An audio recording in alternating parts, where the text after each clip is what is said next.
नमस्कार मंडळी, मी छाया. आपलं सर्वांचं आपल्या आणखीन एका नवीन व्हिडिओमध्ये अगदी मनापासून स्वागत करते. तर कालच्या व्हिडिओला सगळ्यांनी भरभरून प्रेम दिलं, त्यासाठी आभारी मी सर्वांची. आयुष्य म्हणजे अनुभव, प्रयोग, अपेक्षा यांचे समीकरण. कालचा दिवस हा अनुभव होता, आजचा दिवस हा प्रयोग असणार आहे आणि उद्याचा दिवस हा अपेक्षा असणार आहे. कारण असं म्हणतात, भिक्षापात्र भरलं जाऊ शकतं, पण मनुष्य जातीचं इच्छापात्र कधीच भरत नाही. समाधानातच खरं सुख आहे हे ज्याला समजलं, या कलियुगातील खरा माणूस तोच सुखी आहे. आपण आपल्या सुखासाठी जे काही करतो त्याच्यामध्ये आनंदच मिळतो असं नाही बरं का, पण आनंदाने जे काही करतो त्याच्यामध्ये सुख नक्कीच मिळतं. तर सगळ्यात आधी सगळ्यांना सॉरी बरं का, कारण 2-3 व्हिडिओपासून आपल्या सगळ्या कमेंटचे रिप्लाय गेलेले नाही येतं. अर्ध्या कमेंटचे रिप्लाय गेलेले आहेत आणि अर्ध्या कमेंटचे रिप्लाय राहिलेले आहेत. तर ताईंनो वेळच मिळाला नाही, त्यामुळं कमेंटचे रिप्लाय राहिलेले आहेत. मला जर वेळ मिळाला ना तर मी सगळ्या कमेंटचे रिप्लाय नक्की देण्याचा प्रयत्न करते. तर आजकाल तुम्ही पाहत असताल की आपला व्हिडिओ पार 8-9 वाजेपर्यंत रात्रीचं येतोय. कारण दुपारपर्यंत मला घरातलं काम जातं. त्यातली त्यात मी व्हिडिओ पण शूट करत असते आणि दुपारपर्यंत काम झालं घरातलं की दुपारच्या नंतर मग मी आदल्या दिवशीचा व्हिडिओ असतो तो मी एडिट करते आणि एडिट करता करता व्हायसिंग करता मला संध्याकाळ होती. आणि संध्याकाळी तुम्ही पाहत असाल एवढ्यात आपला व्हिडिओ किती लेट येतोय. संध्याकाळी 7, 8, 9 पण वाजत आहेत. रात्र होती व्हिडिओ यायला. संध्याकाळी व्हिडिओ अपलोड केला की मग मला स्वयंपाकाला लागावं लागतं. तर मी स्वयंपाक करते घरातला आणि स्वयंपाक झाला की त्याच्यानंतर मग जेवढे कमेंटचे रिप्लाय देता येतील तेवढे मी रिप्लाय देते आणि त्यानंतर आराम करते. कारण दुपारी फक्त 15-20 मिनटं मी डोळे झाकत असन, नाहीतर दिवसभर माझं काम चालूच राहतं. मग रिप्लाय देऊन झाले अर्धे की मग मी झोपून घेते. दुसऱ्या दिवशी सकाळचं पुन्हा आपलं हे रुटीन चालू होतं. वेळेअभावी मी कमेंटचे रिप्लाय दिले नाही ताईंनो, पण मी कमेंट सगळ्यांच्या वाचत असते. तर प्लीज ताईंनो नाराज नका होऊ. तर सकाळी 5 वाजता उठले मी. बाहेर झाडू मारला, सडा मारला. त्यानंतर अंघोळ करून बाहेर आले आणि आता दिवे लावते मी तुळशीला दारामध्ये. तर फौजी साहेबांनी त्या आपल्या जुन्या पंत्या आहेत ना दिवाळीच्या, त्याला मस्त टेरेकॉटा मारलाय ना, खूप नवीन मस्त झाल्यात त्या. आणि खालचे छोटे-छोटे बोळके आहेत ना, आज मी त्या बोळक्यांच्यावर छोटी-छोटी पंती ठेवली फुलवाती लावून आणि त्याच्यामध्ये दिवे लावते आज. तर असं वेगवेगळं लावत असते मी, छान वाटतं. ताईंनो सकाळी मी पहाटे 5 वाजता उठत असते आणि सूर्य उगायच्या आधी उठून मी दिवसाची सुरुवात करत असते. तर असं लवकर उठून जर दिवसाची सुरुवात केली ना, आपल्याला काय-काय फायदे होतात, तर माझे अनुभव तुम्हाला मी सांगते. माझे अनुभव तुमच्याशी शेअर करते ताईंनो मी आज. तर असं म्हणतात की सकाळी लवकर उठून जर देवाची देवपूजा केली तर मनाला शांती मिळते, ईश्वराची प्राप्ती होते. सकाळी लवकर उठून आपण देवपूजा केली, उपासना केली देवाची, तर सुख, समृद्धी, सौभाग्य आणि आपल्याला आरोग्य लाभतं. तर एकदम बरोबर आहे. सगळ्या गोष्टी एकदम बरोबर आहेत. कारण माझ्या अनुभवावरून मी तुम्हाला सांगते. तर सूर्य उगायच्या आधीपासून मी दिवसाची सुरुवात करते ना ताईंनो, माझं वजन एकदम मेंटेन राहते. अजिबात म्हणजे वजन वाढत नाही. दिवसा मी झोपत पण नाही. फक्त 15-20 मिनिटं डोळे झाकते फक्त आणि दिवसभर काम करते. तरी पण असं थकवा आल्यासारखं वाटत नाही. दिवसभर एकदम फ्रेश वाटतं आणि आपण एकदम नवीन एनर्जीने काम करत असतो. तर सगळं घर आपल्यावर डिपेंड असतं ना. घरातली स्त्री जर खुश असेल, एकदम फ्रेश असेल ना, तर घरातली कामं पण एकदम टाईमशीर झाले जातात, व्यवस्थित झाले जातात. आणि घरातले कामं व्यवस्थित जिथल्या तिथं झाले ना, त्यामुळं काय होतं, एकाचं तोंड इकडं, एकाचं तोंड तिकडं असं होत नाही. मग आपल्या घरातले पण खुश आणि आपण पण खुश असं होतं. त्यामुळं आपण लवकर उठलं तर लवकर काम आवरतं आणि आपण खुश असलो की, फ्रेश असलो की घरामध्ये मग सकाळचं देवपूजा होती, संध्याकाळी दिवाबत्ती होती, जिथल्या तिथे कामं होतात, घराची साफसफाई होती आणि ज्या घराची साफसफाई असते ना, त्या घरामध्ये साक्षात माता लक्ष्मी आणि भगवान विष्णू वास करतात असं म्हणतात. तर अगदी बरोबर आहे ताईंनो. तर ज्या घरातली स्त्री खुश असेल, फ्रेश असेल ना, तर त्या घरामध्ये सगळेच मार्ग मोकळे होतात. लक्ष्मी येण्याचे मार्ग मोकळे होतात आणि आपल्याला वेगवेगळ्या आयडिया पण मिळतात. तर माझ्यावरून तुम्हाला सांगते ताईंनो, तर एवढं घरातलं सगळं आवरणं, एवढं घर हँडल करणं, त्यातली त्यात यूट्यूब चालवणं काही सोपं नाही आहे. तर मला तुमच्यासमोर रोज काहीतरी सादर करायचं असतं, रोज काही ना काही दाखवायचं असतं. तर लवकर उठते ना मी पहाटे, तर माझ्या डोक्यामध्ये काही ना काही म्हणजे रोज वेगवेगळ्या आयडिया येत असतात. तर असं आहे, डोकं चालतं आपलं लवकर उठल्यावर. तर फ्रेश राहतो आपण. त्यामुळे मी लवकर उठत असते आणि सूर्य उगवायच्या आधी आपण जर कामाची सुरुवात केली, तर त्या माणसाला सक्सेस होण्यापासून कोणीच थांबवू शकत नाही. ही म्हण आहे ना, एकदम बरोबर आहे. तर प्रत्येक माणूस हा जन्माला आलेला आहे ना, तर त्याला एक ना एक दिवस जायचंच आहे. तर एक म्हण आहे, "मरावे परी कीर्तिरूपी उरावे, तर असं आहे, माणसाने जोपर्यंत जीवात जीव आहे ना, तोपर्यंत काही ना काही, काही ना काही करत राहिलं पाहिजे. तर तुम्ही पण ताईंनो लवकर उठून पहा. 1-2 दिवस कंटाळा येईन आपल्याला, त्याच्यानंतर कंटाळा येत नाही एकदा सवय लागल्यावर. कारण सकाळची झोप ही खूप छान लागते म्हणतात ना, पण त्या झोपेचा त्याग करावा लागतो काहीतरी आपल्याला करायचं असेल तर आणि आपलं घर परिवार जर सुखी ठेवायचा असेल तर. तर असं नाही की मला कंटाळा येतो, कंटाळा येतो, पण एकदा अंथरुणातून उठलं ना, तो आळस कुठं निघून जातो कळत पण नाही. तर सकाळी आपण लवकर जर उठलो तर तुळशीला दिवा, दारामध्ये दिवा आणि दिवसाची सुरुवात तर आपण देवपूजेपासूनच करत असतो. पण संध्याकाळचं आपण आवर्जून दिवाबत्ती करतो ना, त्यावेळेस आपण दिवाबत्ती कशी करायची असते. सगळ्यात आधी आपण आपल्या देवघरामध्ये दिवा लावायचा, त्यानंतर तुळशीला दिवा लावायचा. शक्य असेल तर तुळशीला तुपाचा दिवा लावायचा, गाईच्या तुपाचा दिवा आणि शुभं करोती कल्याणम आपण हे लहान मुलांना पण येतं तर ते म्हणायचं. आणि तुळशीला नमस्कार करून मग आपल्या उंबरठ्यामध्ये दिवा लावायचा आणि हळदी-कुंकू व्हायचा. आपण 2 पावलं लावलेले असतात पहा, जोडी-जोडीचे 2 पावलं. तर ते 2-2 जोडीचे पावलं कोणाचे असतात? माता लक्ष्मी आणि भगवान विष्णूंचे असतात.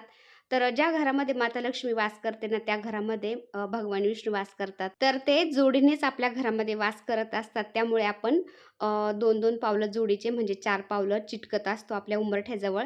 तर दोन्ही ठिकाणी आपण हळदी-कुंकू वाहायचं आणि दिव्याला आणि देवाला दोघांना पण नमस्कार करायचा आणि आपल्या घरामध्ये माता लक्ष्मीला आणि भगवान विष्णूला येण्याचं आमंत्रण द्यायचं, आग्रह करायचा, स्वागत करायचं त्यांचं आपल्या घरामध्ये. तर संध्याकाळच्या वेळी आपण घरामध्ये, दारामध्ये आणि तुळशीला दिवा लावतो ना, तर ते कशासाठी करतो आपण? आपल्या घराचं रक्षण व्हावं यासाठी करत असतो. तर तुळशीचा दिवा पाहून माता लक्ष्मी आपल्या घरामध्ये वास करते आणि आपल्या घराच्या अवतीभोवतीचा परिसर सगळा पॉझिटिव्ह होऊन जातो आणि जी आपण घरामध्ये दिवाबत्ती करतो ना, त्याचं कुंपण आपल्या घराच्या अवतीभोवती तयार होतं आणि त्यांनी निगेटिव्ह शक्ती आपल्या घराच्या आसपास पण येत नाही. तर संध्याकाळी निगेटिव्ह शक्तीसुद्धा ॲक्टिव्ह होत असतात आणि देवांचं अस्तित्वसुद्धा असतं आपल्या घराच्या अवतीभोवती. तर देव आपल्या घरामध्ये येऊ शकतात, पण तुळशीचा दिवा पाहून, दारातला दिवा पाहून निगेटिव्ह शक्ती आपल्या घराकडं अजिबात येत नाही. त्यामुळं संध्याकाळची ही दिवाबत्ती केलीच पाहिजे. आता तुम्ही म्हणता ना, हे असं सांगते वगैरे, तर जे मला माहिती आहे तेच मी तुम्हाला सांगत असते. तर पहिलं सतयुग, त्रेतायुग होतं ना, तेव्हा पण देव होते तेव्हा राक्षस पण होतेच ना. तर जिथं पॉझिटिव्हिटी असते तिथं निगेटिव्हिटी पण असतेच. तर असं आहे, त्यामुळे निगेटिव्हिटीपासून आपल्या घराचं रक्षण व्हावं यासाठी आपण देवपूजा, दिवाबत्ती ही करायची असते. तर असं आहे ताईंनो, देवाजवळ आणि तुळशीजवळ दिवा लावून देव आणि दिवा यांना नमस्कार केल्याने आपल्या घराभोवती देवतांच्या सात्विक लहरी तयार होतात. त्यामुळे आपल्या घराचं रक्षण होतं. तर आज शुक्रवार आहे ना, तर शुक्रवारी मी हळदीचं लेपन करत असते. तर हळदीचं लेपन केलंय मी आणि तिथं रांगोळी नाही काढली मी. तर एवढा वेळ पण नाही आहे. फौजी साहेबांना ड्युटीवर जायचं आहे. मला स्वयंपाक पण करायचा आहे. मुलाला कॉलेजला जायचं आहे. त्याला पण डबा करायचा आहे. तर सकाळ-सकाळ खूप घाई-गडबड असते. मग मी असं कधी-कधी शॉर्टकटमध्ये पण करत असते. तर हळदीचं लेपन केलं, तुळशीजवळ रांगोळी काढली, बाहेर रांगोळी काढली आणि आता घरामध्ये येऊन मी आता इथं आग्नेय कोपऱ्यामध्ये थोडा वेळ का होईना मी दिवा लावत असते, जोपर्यंत मी किचनमध्ये आहे तोपर्यंत. त्याच्यानंतर दिवा आपोआप शांत होऊन जातो, कारण मी त्याच्यामध्ये थोडंसं तेल घालत असते ना त्यामुळं. तर भाजी शिजायला घातली मी आणि त्यानंतर म्हणलं फुलं तोडून आणते. तर फुलं तोडायला गेले ना, तर मोगऱ्याच्या जाळीतून पाखरू उडालं. खूप घाबरले मी. तर मोगऱ्याला खूप असं फुलं येतात. मोगरा नाही, कागडा. तर माझ्या लक्षातच राहत नाही. मी आपल्या साध्या भाषेमध्ये मोगरा बोलून जाते. तर मोगरा, कागडा, बँगलोर कुंद असं 3-4 प्रकारचे झाडं आहेत इथं ना, तर ते फुलं एकत्र होतात सगळे. तर मी फुलं तोडले थोडे कागड्याचे. त्यानंतर आपले गलांड्याचे, जास्वंदीला आता खूप छान फुलं यायला लागलेत फ्रेश. त्याची कटिंग केली होती ना, त्याच्यावरचं रोगराई सगळं गेलं होतं. जुने पानं पण गेले होते. नवीन पालवी फुटली आणि मस्त फुलं यायला लागलेत आता. आणि गलांडे आपल्या इथं 3-4 प्रकारचे आहेत ना, मस्त फुलं येतात गलांड्याला पण देवाला.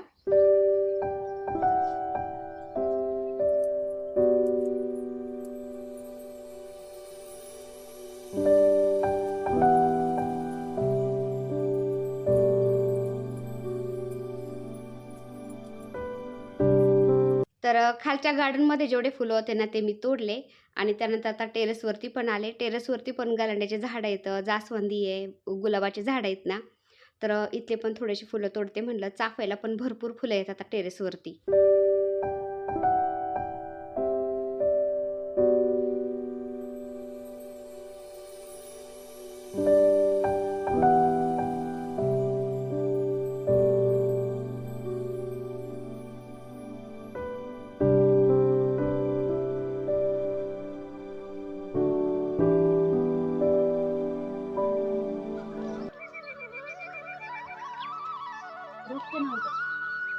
हो ना. झाला याचा पानं खूप मोठे झाले.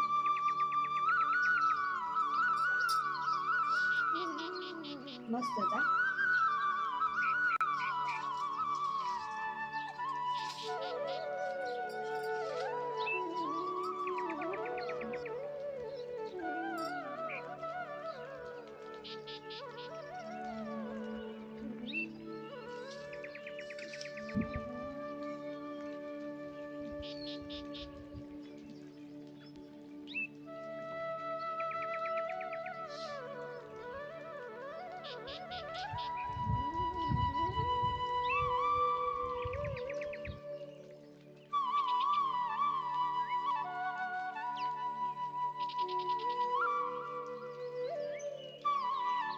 तर मंडळी हे पा फौजी साहेबांना लागली ड्युटी, बंदोबस्त लागलाय, ते चालले ड्युटीवर.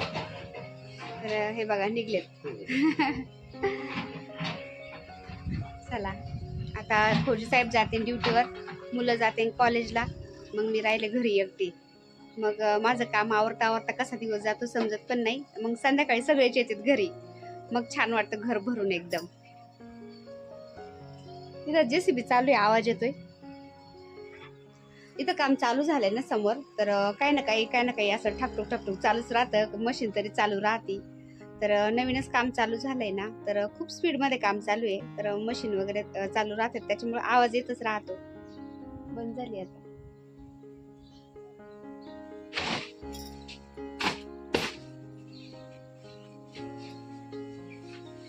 आता काय डायरेक्ट संध्याकाळीच ना? हा का?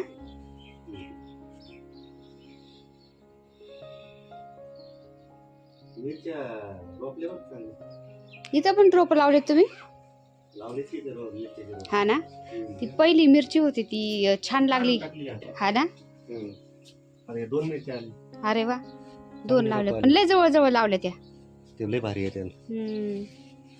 गुलाब लय फुटलं बरं काही, खूप फुटलंय आता. हे काय नवीन सगळं ब्रांच फुटल्यात. त्या दिवशी याला म्हणजे 9-10 फुलं होते का, तेवढे तोडून घेतले मी पूजेला. आता पुन्हा फुटलंय मस्त ते. ॲडिनियम ह्या दिवसात भरतं बरं का, उन्हाळ्यात. हा किती कळे आल्यात बघा ना. पानं कमी पण त्याला फुलंच खूप येतात.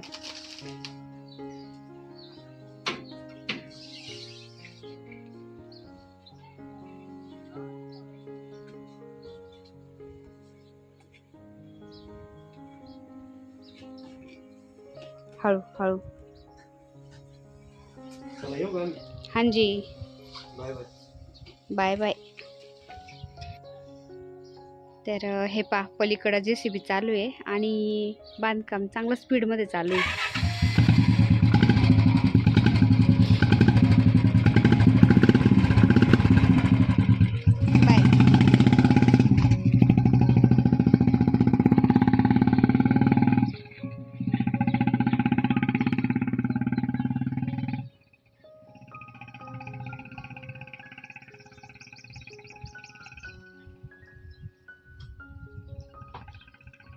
तर फौजी साहेबांना डबा भरून दिला, फौजी साहेब गेले. आता मोठ्या मुलाचा डबा पॅक करते मी. मोठ्या मुलाचा डबा दिला की तो पण जातो आणि छोटा मुलगा दुपारी जातो.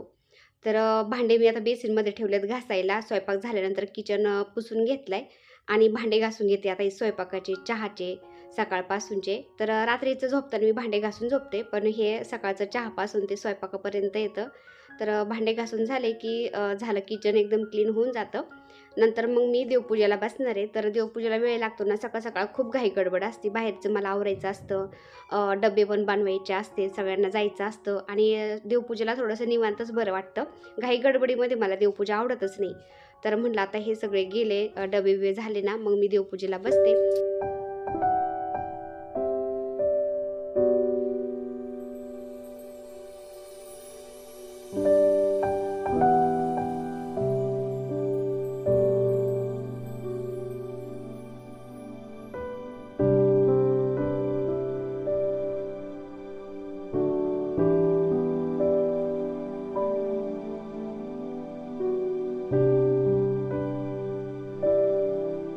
तर देव काढले मी आंघोळीला. देवांना फक्त आंघोळच घातली मी. रोज रोज उजळत नाही मी, 15 दिवसातून एकदाच उजळवते देवांना.